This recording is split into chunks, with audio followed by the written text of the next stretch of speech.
Hello বন্ধুরা, তোমরা কি চুড়ি ভালোবাসো? আমি জানি নিশ্চয়ই ভালোবাসো। চুড়ি ভালোবাসে না এরকম কোনো মেয়ে এই ভূভারতে কি আছে? এমনকি বিদেশিরাও কিন্তু ইন্ডিয়াতে এসে চুড়ি কিনে নিয়ে যায়। সেই জন্য আজকের এই ভিডিওটা চুড়ি রিলেটেড। কিন্তু এই চুড়ি যখন আমাদের রাখার জায়গা থাকে না, তখন আমাদের মাথায় হাত পড়ে যায়। চলো, আজ আমি তোমাদের সেই সমস্যারই সমাধান করব এই সুন্দর চুড়ি স্ট্যান্ডটা বানানো শিখিয়ে। কিন্তু তার আগে তোমাদের সবাইকে জানাই ক্রিয়েটিভ শ্রাবণী ক্রাফট চ্যানেলে ওয়েলকাম। চ্যানেলে নতুন হলে চ্যানেলটা সাবস্ক্রাইব করে দিও। আমার ঘরে এই জিনিসটা অনেক দিন ধরে পড়েছিল। এটা অ্যাকচুয়ালি আমার একটা গিফট পাওয়া ক্যালেন্ডারের বক্স। দেখতেই পাচ্ছ, এটা তিরুপতি বালাজির একটা ক্যালেন্ডার একজন আমাদের গিফট করেছিল। সেই ক্যালেন্ডারেরই এই সুন্দর একটা বক্স। এর দুদিকে এই ঢাকনাটা এরকম খুলে যায় এবং তাতে এরকম হোল রয়েছে। এর ভেতরে আসলে ক্যালেন্ডারটা ছিল। তো পড়ে থাকা জিনিস দিয়ে কিছু বানানোর কিছু একটা জিনিস ভাবছিলাম, সেইটাই আজকে এটাকে ইউজ করে করার কথা ভাবছি। আর এই যে পাইপগুলো দেখছো, এগুলোও আমার বাড়িতে ফেলে দেওয়ার মতো অবস্থাতেই ছিল, কিন্তু আমি ফেলতে দিইনি। যা হয় আমাদের মতো ক্রাফটারদের ক্ষেত্রে আর কি, জিনিসটা আমি রেখে দিয়েছিলাম। এটা হচ্ছে ওই যে প্লাস্টিকের র্যাকগুলো হয় না, 3 তাক বা 4 তাকের, সেই র্যাকের পায়া। আমার ওরকম একটা ভাঙা র্যাক ছিল, তারই পায়াগুলো একটার আর কি আমি রেখে দিয়েছিলাম। সেইটা দিয়ে আজকে আমি তোমাদের এই চুড়ি স্ট্যান্ডটা বানিয়ে দেখাবো। এই যে পাইপের সরু দিকটা, সেটাকে আমি এই মোটা আমার এই বক্সটার ওপরে বসিয়ে মার্কিং করে নেব পেন দিয়ে।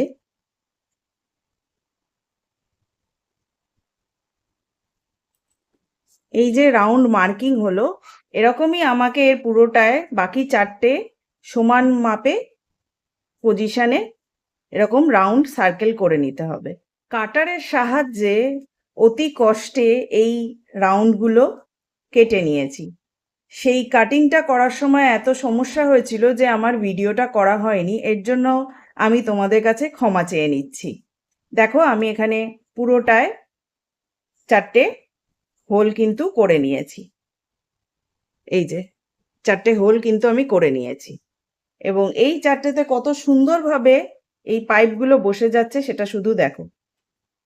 এই যে দেখো, সুন্দরভাবে 4টে পাইপ কিন্তু এই ক্যালেন্ডারের বক্সটার মধ্যে আমি বসিয়ে ফেলেছি। এবারে মেন যে ফাইটটা হচ্ছে সেটা হচ্ছে এই বড় রাউন্ডটাকে আমি কিসের ওপরে রাখবো যাতে এটা ব্যালেন্স করে দাঁড়ায়। কারণ আমি যখন এটা চুড়ি রাখবো, এটা তো ওয়েট বেড়ে যাবে, আর এটা পুরো সার্কুলার, কাজেই এটা এরকম নড়ে যাবে। সেইটা যাতে না হয় তার জন্য আমায় এবার ব্যবস্থা নিতে হবে। তারও ব্যবস্থা করে ফেলেছি। অনলাইনে চুড়ি অর্ডার করেছিলাম, কাঁচের চুড়ি। সেটা যে বক্সে এসেছিল সেখানে এই রকম শোলার একটা স্ট্যান্ড মতো, স্ট্যান্ড বলবো না, শোলার একটা স্ট্রাকচার ছিল যাতে চুড়িগুলো বসানো ছিল। সেই পোর্শন থেকেই, মানে সেই বক্সটার থেকেই আমি এটা কেটে নিয়েছি, কারণ আমি চুড়িগুলো এবারে আমার চুড়ি স্ট্যান্ডেই রাখবো। এটা কিভাবে কেটে নিলাম তার একটা ক্লিপিংস আমি তোমাদের দেখিয়ে দিচ্ছি।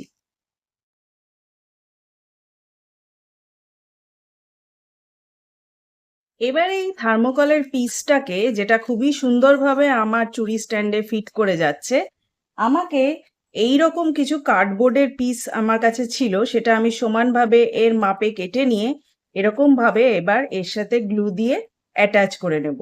যার ফলে কি হবে, আমি একটা সুন্দর সামনেটা একটা স্মুথ লুক পাবো এবং এটাকে কালারিং এর পরে এটা দেখতে সুন্দর লাগবে। আমি শুধু সামনেটা নয়, এই ওপরটাকেও কভার করব যাতে একটা স্মুথ ফিনিশ আসে। কিছুটা এই রকম। এই যে ছোটখাটো ভুলগুলো আমরা কাজ করতে গিয়ে করে ফেলি, যেমন এইটা প্রথমে কাটিং করার সময় আমার মাপ নিতে গন্ডগোল হয় এবং এটা ছোট হয়ে যায়, তখন আমাকে এই এক্সট্রা ছোট পিসটা লাগাতে হয়েছে। এই সব ছোটখাটো ভুলগুলো কালারিং এর ফলে কিন্তু ঢাকা পড়ে যাবে। আমি ইটসি বিটসির এই সিলিকন গ্লুটা ইউজ করছি। এটা খুব ফ্রি ফ্লো আছে এবং এটা খুব সুন্দরভাবে স্ট্রংলি এটা ফিক্স করে।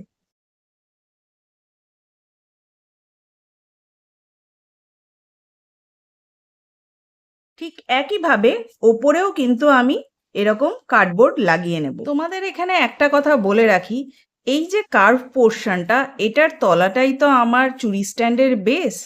তো কাজ করতে গিয়ে আমার সাথে অ্যাক্সিডেন্টালি হলো, এটা এইভাবে মাঝখান থেকে মট করে ভেঙে গিয়েছিল। তো আমরা যারা ক্রাফট করি তারা তো শুরুতে সব জিনিসটা বুঝে উঠতে পারি না, তাই শুরুতেই সবটা বলে দেওয়া সম্ভব নয়। তখনই মনে হলো তাহলে এই বেসটাকে আমায় শক্ত করতে হবে, আর তখনই আমি আরেকটা কার্ডবোর্ডের পিসকে কেটে তলাটায় লাগিয়ে দিলাম। এবার এটার ভাঙার বা পড়ে যাওয়ার কোনো সম্ভাবনা থাকলো না। আর এই যে হোয়াইট হোয়াইট টেপগুলো দেখছো, নিশ্চয়ই বুঝতে পেরেছো এগুলো হচ্ছে মাস্কিং টেপ। যেখানে যেখানে আমার কার্ডবোর্ডগুলো একটু জয়েন্ট ছিল, মানে এই ওপরটার সাথে এখানে সাইডেরটা বা এই নিচেরটার সাথে সাইডেরটা, এর যে জয়েন্টগুলো ছিল সেগুলো ফাঁক হয়েছিল এবং দেখতে ভালো লাগছিল না। সেই জন্য আমি মাস্কিং টেপের সাহায্যে এটাকে একটা স্মুথ লুক দিয়ে দিলাম। এর ফলে যখন আমি কালার করে এটাকে ফিনিশিং করব, এটা দেখতে সুন্দর লাগবে। এবং যেহেতু থার্মোকলের ওপরে কাজটা করা হয়েছে, থার্মোকল তো পুরো সমান হয় না, বা আমাদের কাজ করতে গিয়ে সমানভাবে কাটা হয় না, সেই জন্য টেরা বেঁকা থাকে, সেইটাও গার্ড হয়ে গেল। এই যে এই রকম একটা ফাঁকা বা গ্যাপ থেকে যাচ্ছিল, সেটাই মাস্কিং টেপ দিয়ে আমি সমান করে দিয়েছি। এই কাজটা আমি তোমাদের এই জায়গায় করে দেখাচ্ছি। যেহেতু মাস্কিং টেপের আঠাটা অত জোরালো হয় না, মানে স্ট্রং হয় না, সেই জন্য আমি এখানে B7000 গ্লু প্রথমে দু সাইডে লাগিয়ে নিয়েছি, যাতে মাস্কিং টেপটা যখন আমি লাগাবো তখন ওটা স্ট্রংলি থেকে যায় আর খুলে না যায়।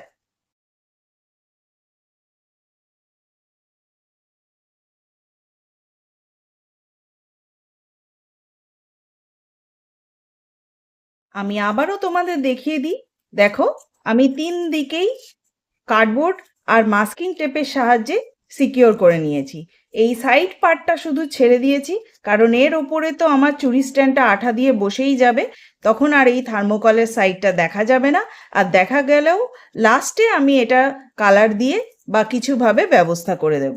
এই দেখো, আমার দুটো পিসই কিন্তু রেডি, এবার শুধু কালার করার পালা। যেহেতু আমার এই পাইপগুলো ব্ল্যাক কালারের, তাই আমি আমার এই চুড়ি স্ট্যান্ডের বেস আর এই পাইপটাকেও, মানে এই বড় রাউন্ডটাকেও ব্ল্যাক কালার করে নিচ্ছি। এই যে অলরেডি আমার এইটা ব্ল্যাক কালার করা হয়ে গেছে, এবারে বাকিগুলোকে কালার করার পালা। আমার পুরো চুড়ি স্ট্যান্ডের বেসটা এরকম ব্ল্যাক কালার করা হয়ে গেছে। আমি দেখো সাইডে থার্মোকলগুলোর ওপরেও ব্ল্যাক কালার করে নিয়েছি। এবারে আমি এর ওপর সিম্পল কিছু ডিজাইন করব।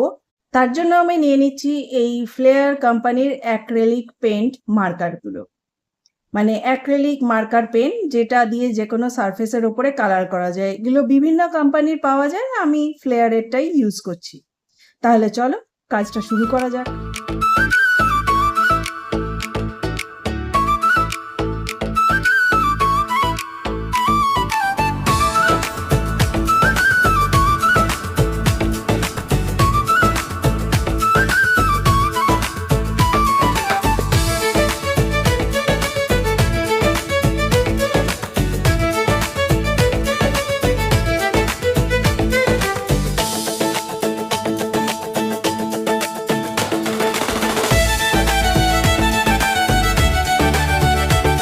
আর এই হলো আমার চুড়ি স্ট্যান্ডের ফাইনাল লুক।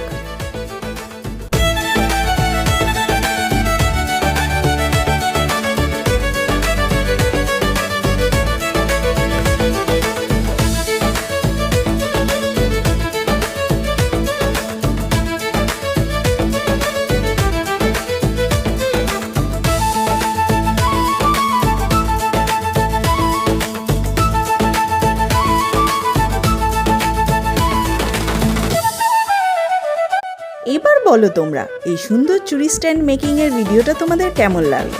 ভালো লাগলে অবশ্যই একটা লাইক আর কমেন্ট করে যেও। আর চ্যানেলে নতুন হলে চ্যানেলটাকে সাবস্ক্রাইব করে আমায় সাপোর্ট করতে কিন্তু ভুলো না। আর আমার কাজ পছন্দ হলে তোমার ক্রাফট প্রেমী বন্ধুদের সাথে চ্যানেলটা শেয়ার করে দিও। তাহলে চলি, দেখা হবে পরের কোনো ক্রাফট ভিডিওতে। টাটা।